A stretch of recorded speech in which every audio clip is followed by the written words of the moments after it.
You're tuned in to Our NC Radio, your weekly update on everything Forsyth County. Join the conversation as we meet the leaders shaping our future and the issues that matter most to you. Stay connected every week as we dive into what makes our community tick. Awesome.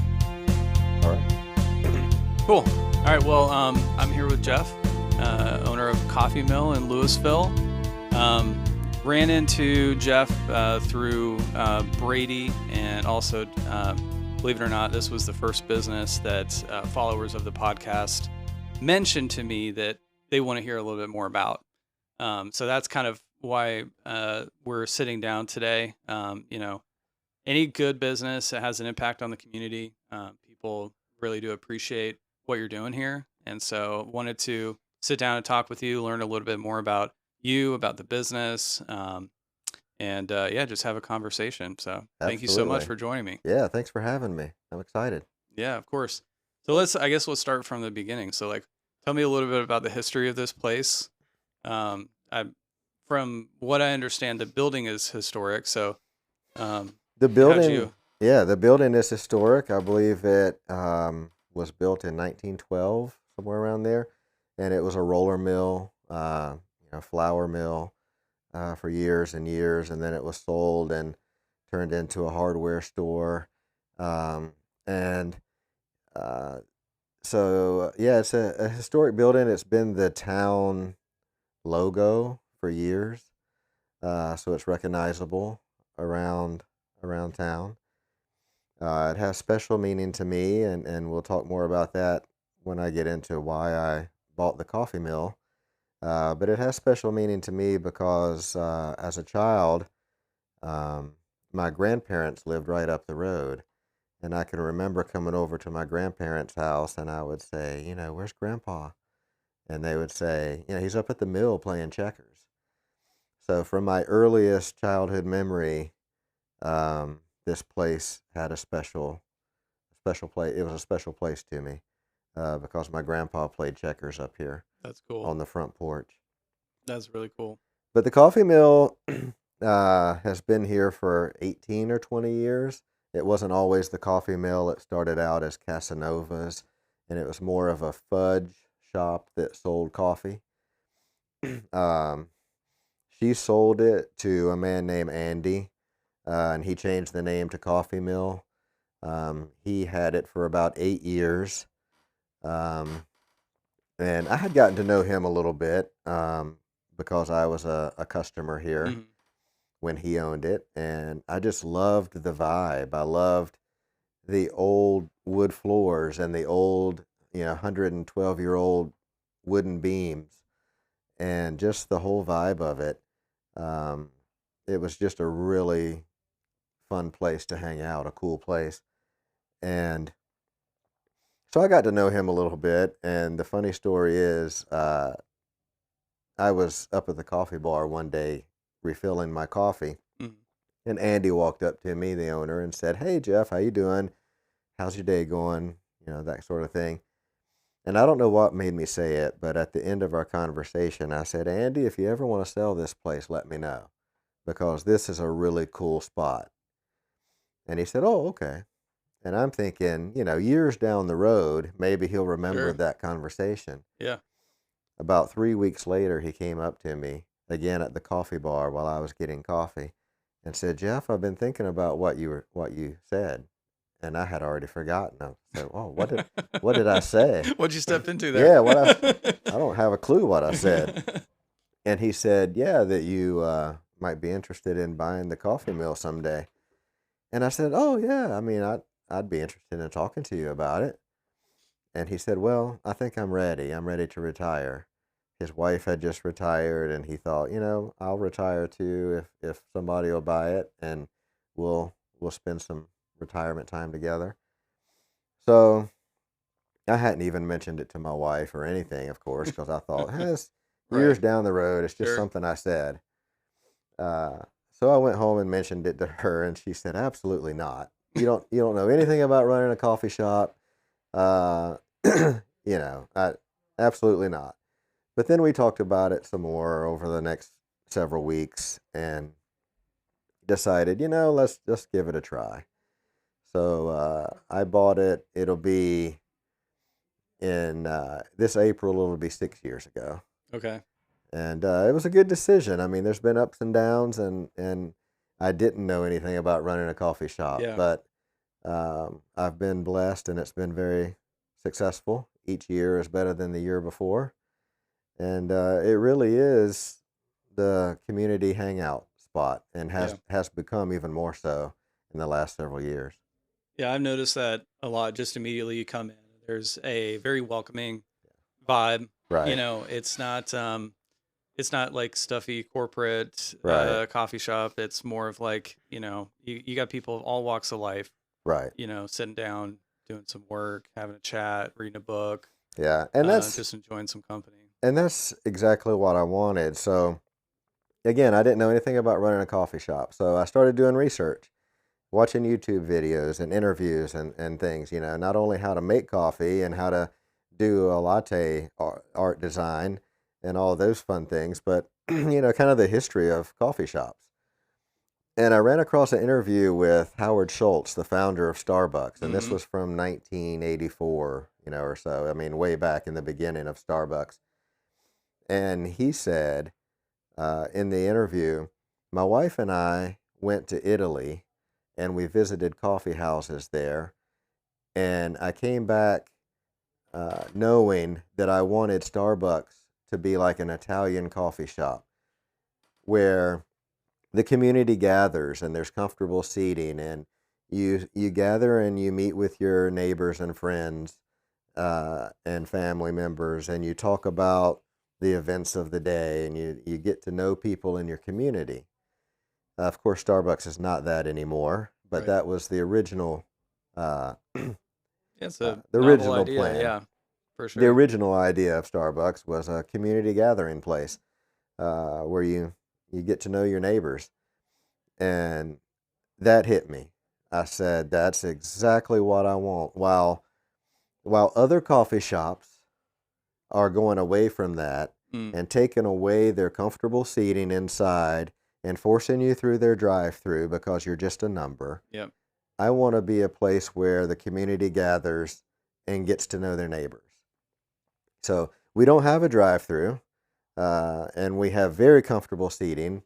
A couple years ago, I even knocked out a wall in here and expanded and added more seating because I just want this to be a community gathering spot where you meet friends, make new friends, and hang out, and also drink some coffee Yeah. or smoothies or whatever your drink is. Well, it's a great idea to have, and I think a lot of businesses want that too. Right. Especially small local businesses.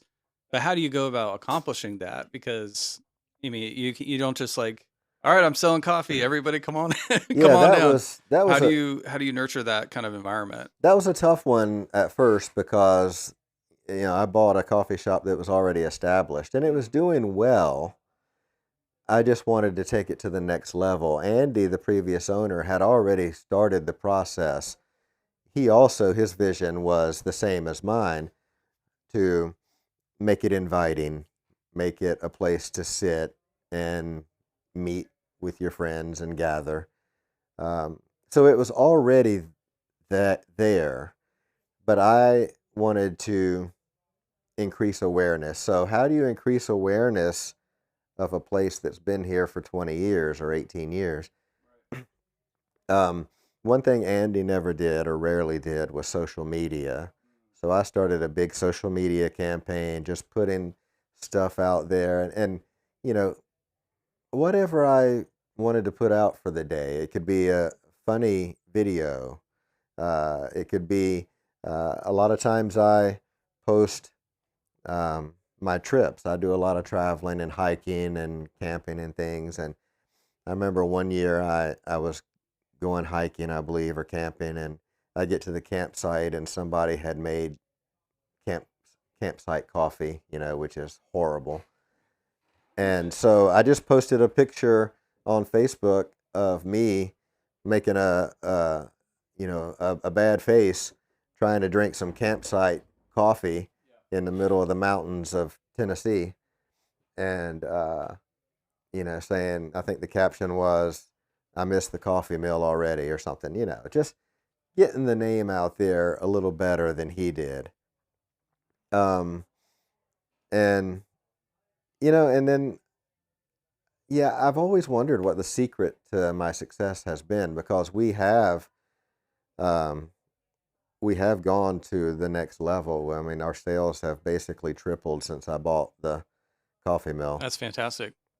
Um, I was on the front porch straightening up, and if you've never been here, we've got a big wooden front porch. It's covered. It's got rocking chairs on it. It's a really cool place to sit It really is. and have a drink and Especially today. I mean, we finally got a little bit of a break in the weather. It's yeah. 50 degrees. Yeah, people Kinda sit out there all the time in the rocking chairs. I mean, there's something about It's awesome. maybe the way this building was built, but in the summertime it's 10 degrees cooler on the front porch, and in the wintertime it doesn't feel quite as cold on the front porch. But I was out on the front porch picking up trash or straightening up the rocking chairs or something, and one of my good customers, older lady, was sitting out there. She said, "Jeff, do you have a minute?" And I said, "Yes, ma'am, of course." So I went and sat down with her, and she said, "I just wanted you to know I have figured out the secret to your success here." And I said, "Oh, please tell me, because I've been wondering myself, what did I do to deserve all this success?" And anyway, she said, "You've hired the kindest people." She said, it's such a pleasure to come in here, because I know I'm going to be greeted by smiles, and they're just the kindest people." So that made me feel good, because I've also tried my best to hire people with the same vision as me, that we're all family and we're community. And I tell people when I hire them, you know, yes, the making the drinks are important. We need to make good lattes. But most important to me is that you treat everybody that walks through that door like they're part of our family. And so I think, it took a year or two to get that mentality in here, but that's what's most important to me. That I don't have customers; I have family members. I love that. Yep. It's it kind of goes full circle though, doesn't it? Because like I think, and I don't know, I keep on saying this, but like everybody wants that for their business too. Right. Like you got to treat customers like family, be nice, have a smile, all that kind Yeah. of stuff. So I guess, as an employee, if everybody's on the same page, they probably feel like that from you, Right. I would assume, right? Right. The customers are always are reciprocating that too. Right. And then, as long as you're taking care of me, I'm going along with everything. So, Right. I mean, you must be doing something right, with the employees as well, And because, that's obviously they're a huge part of that. yeah. I mean, and they're part of my family, and we have Christmas get-togethers and dinners and stuff. I mean, I tell them too, and they know this, that they'll tell you this, that um, they are part of my family as well. So everybody in here, I feel like it is part of my family, from the baristas to the customers. Um, I just love that this is a place where people feel comfortable hanging out and gathering. Um, you can come in here and sit at the bar and do schoolwork, or work, or you can meet your friends here. Or there's been times when I've seen two people sitting alone out there that I think will get along, but they're not. They don't know each other. So I'll introduce the two of them, and now they're good friends. That's so cool. Yeah. That's So awesome. it's a great gathering place. Yeah, and that's a nice story too. I met so and so at the coffee mill, Yeah, kind of thing. absolutely. Oh, and there's been I don't 2 or 3 people that met their fiancés here. Oh, really? Wow. Yeah, um, one in particular, she met her fiancé here. She worked here. She got engaged here. Coffee's great, by the way. Oh, great. Yeah. I'm glad you enjoy it. She got she worked here. She was one of my first employees. She met her boyfriend here. They got engaged here, and then they got married here on the front porch. That is so Yeah. cool. So Wow. that's the only wedding that I've had here, but I've had 2 or 3 proposals. Wow. So it's just a great spot. That is so fun. Well, talk with me a little bit about some of the challenges, maybe. Within 6 years, obviously we had a pretty major, event Right. happen in 2020. How's your business been impacted? From some things like that outside that maybe Yeah. change the way you do things. How's it evolved, I guess, and through some of those challenges. Yeah, so COVID was a huge challenge, obviously, for all small businesses. And It's kind of like the opposite of getting together. We're like, every stay right. away. Yeah, exactly. And so what I did was I took an approach of I'm going to do exactly what the governor says I have to do, but no more than that. So his directive was at first, you can come into a restaurant or a shop and buy a drink or some food, but then you have to leave. You can't stay. So I did that.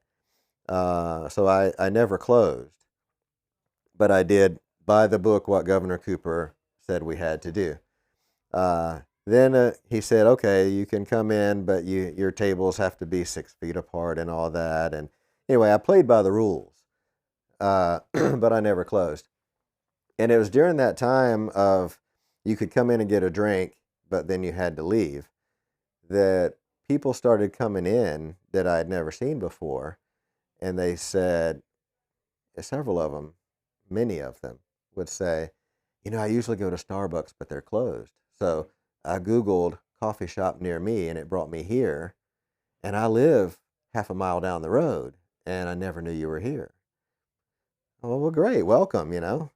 And, and the same thing, insert name of coffee shop here, but, I usually go to such and such and they were closed. So Google brought me here.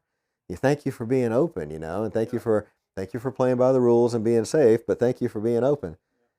And so I tell people all the time that I think was a blessing to us in a bad time, where people were sick and it wasn't it was not a fun time, but it brought people to us that had never been here before. And once they saw our customer service and just the open atmosphere that we have, where we welcome everybody. Um, a lot of those people have never left, so they became a new customer base. That's awesome. Yep. Good old Google. Yeah, exactly. Yeah, I mean it was wonderful. That's great that a challenge like that, a trying time for most businesses, turned into something that was actually a blessing for you guys. Yeah, it was. It definitely was. Trying So times turned out to help us. yeah, yeah. So talk to me a little bit about the community of Lewisville. You're uh, kind of like owning and operating a business here in Lewisville versus somewhere else. Why is Lewisville important to you, and kind of how involved are you in the community? I try to be involved. I've had so many people tell me um, over the last 5 or 6 years that I should run for mayor, or I should run for House of Representatives, or I should run for some office. Sure. And I just don't have any interest in putting myself or my family through that. But I do stay involved behind the scenes. I'm friends with several people that run for various offices, and they ask my advice, and I give it, and that's about it. But Louisville's just an awesome community. I mean, my mom grew up here. My grandparents lived here. I grew up in Clemens, but I have ties to Louisville because my mom grew up here. Um, about I don't know, less than a mile up the road. Um, my grandfather used to come play checkers here at the old mill, and So it's special to me, even though I'm from across the highway in Clemens. Um, I've still got plenty of fond memories here, and it's just a great community. Um, I love that it's a small town. If I want to go to a mattress factory or a fast food restaurant, I can drive 5 miles in any direction. Um, but I like that Louisville is just a small community. I've seen I've seen other communities grow way too fast. I remember as a kid growing up in Clemens.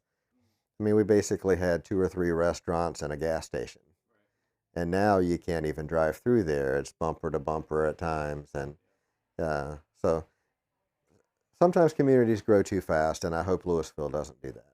Yeah, yeah.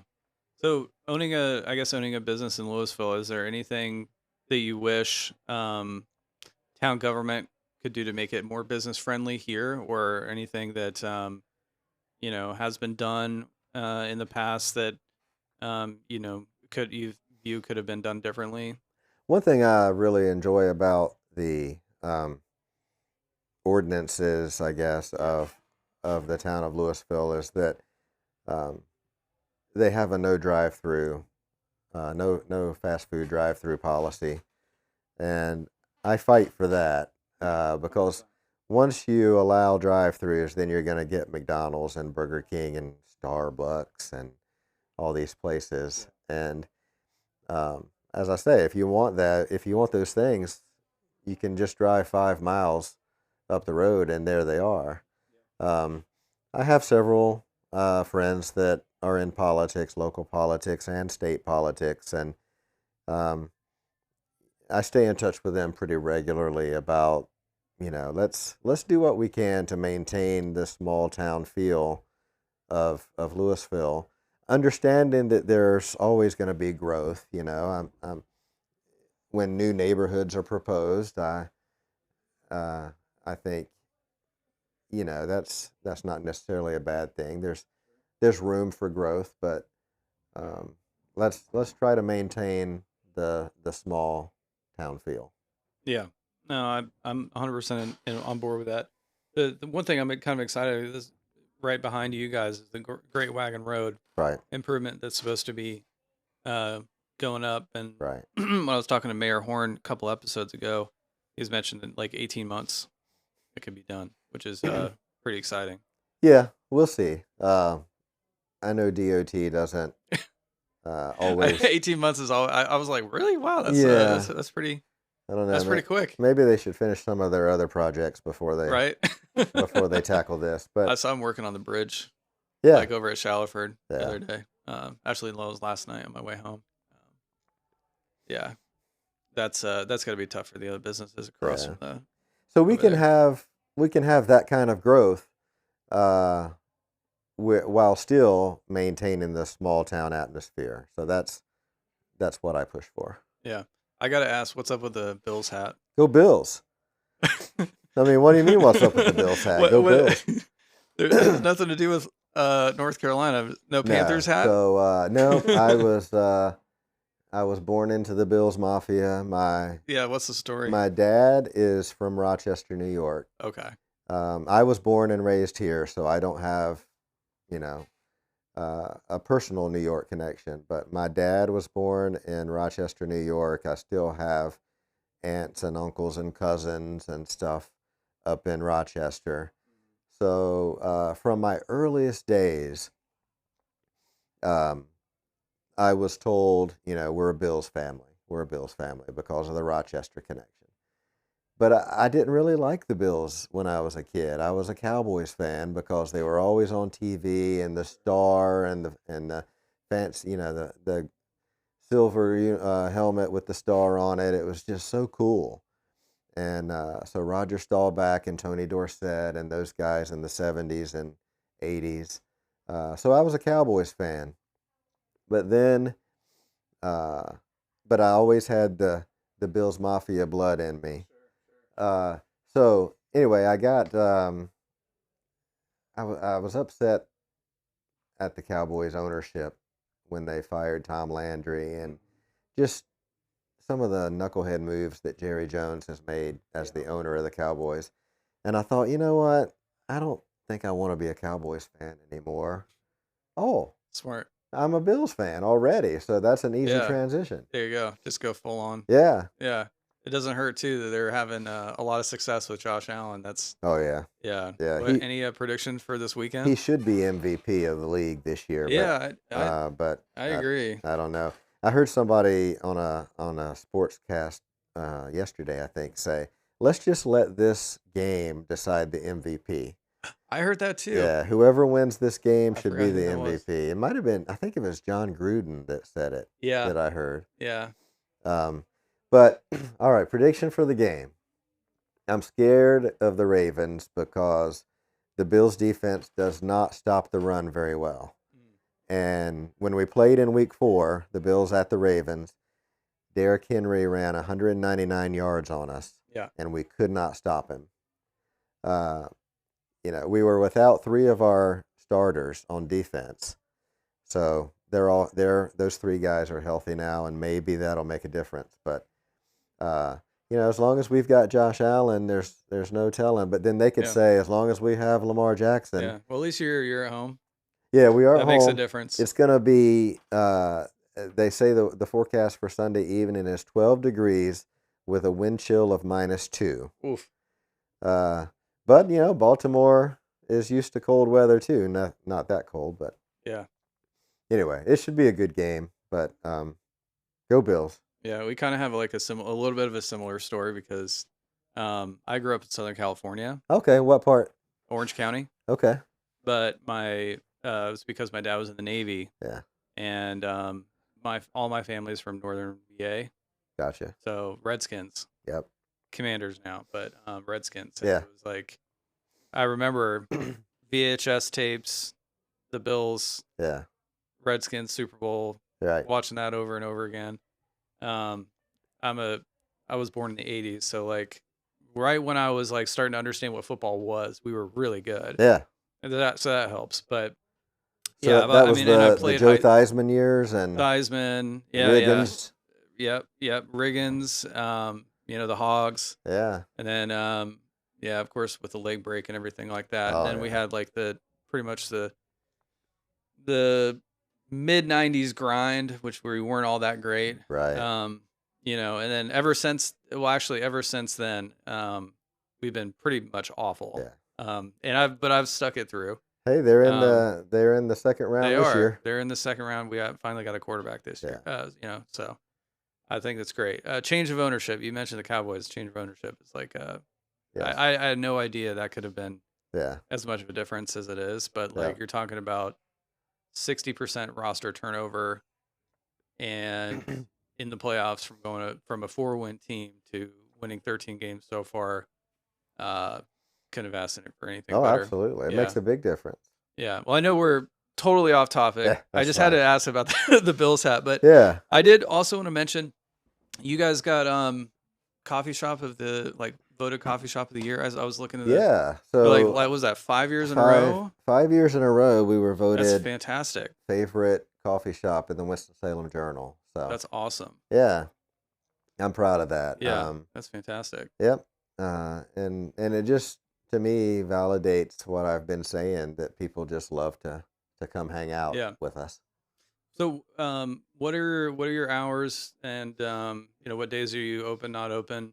So we're closed. If somebody wants to come check you out. Yeah, we're closed on Sundays, but Monday through Friday we open at 6:30 in the morning and close at 5:30 in the afternoon. And Saturday we're open 8 to 5:30. Okay. And I mean, come in and hang out and get to know us. What should we order? Like if somebody's let's say somebody is used to going to like a big coffee chain and they drink the milkshakes they serve and stuff like that. A real cup of coffee. Like what do you suggest? Like if you want to kind of indoctrinate them into the whole espresso world. We have the same things that the big chains have. We can do of course all the lattes, but we do a lot of specialty lattes every season. we'll do specialty lattes. So we just finished the Christmas lattes, the holiday season lattes, and now we're going to transition into more of the springtime lattes. Um, and we're always trying to think up cool names. Like You're we talking had, about like syrups and stuff like that, like yeah, different flavorings yeah, that different kind of go along flavorings. with So the we're holiday. always, so the baristas here love to experiment and come up with stuff. And they'll That's come cool. to me and say, hey, I mixed this and this and this together and it's awesome. You should try it. And so I say, well, yeah, let's go with it. I love it. Uh, somebody came to me the other day and said, all right, we have Americano, we have a spicy Mexican latte. We should do something for Canada. We have a bunch of maple syrup. And I said, yeah, put it together. So they came up with, I forget what they're going to call it, but the Canadian latte or There you something. go. And it's a maple syrup latte. And I said, yeah, but it's Canada. You've got to add the A at the end of it. So we're going to call it the Canadian A. I like it. But yeah, so the baristas love to experiment and they mix things together and come up with stuff all the time. And that's the fun part. But yeah, we have everything that the big coffee shops have. We have milkshakes and we call them coffee smoothies instead of frappuccinos, but Sure. Yeah. same thing. Yeah. We have fruit smoothies, Okay. a few fruit puree smoothie, several to choose from. We've got lattes and we've got my favorite, which is just regular old coffee. Yeah. That's what I get in the mornings. I get a cup of regular coffee with some cream in it. But yeah, we've got everything you need. We've got, we also love to utilize local home bakers. Okay. So we So like don't, baked goods and stuff. yeah, so the baked goods That's we awesome. don't make in-house because we don't have a kitchen. But we utilize a local home baker. Okay. And she brings the baked goods in 2 or 3 days a week. So that's helping a local business, Yeah. and they're delicious. What's on the menu? So this is airing on the 20th, right? So what's on the menu this week that people should Yeah, check out that you it guys rarely changes, but Okay. occasionally it does, especially during seasonal changes. But Yeah. right now we have banana bread, cinnamon swirl bread, Mm. lemon bread. We have cinnamon buns, cranberry scones, blueberry scones. Then we have blueberry muffins, chocolate muffins, and coffee cake muffins.